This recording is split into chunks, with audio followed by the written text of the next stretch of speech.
কৃষ্ণ,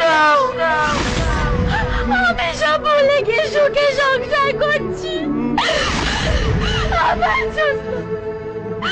আমার জন্য আজকে তুমি পাগল হয়ে গেছো। ভগবান, দোষ করেছিলাম আমরা। কি দোষ করেছিলাম? কি দোষ করেছিলাম? কেন এত বড় শাস্তি দিলে? কেন? আমরা তো শুধু ভালোবেসেছিলাম।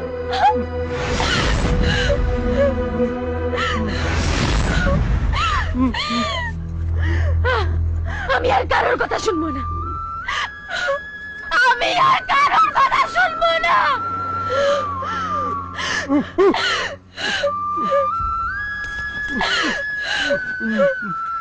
আমি শুধু তোমার কৃষ্ণ।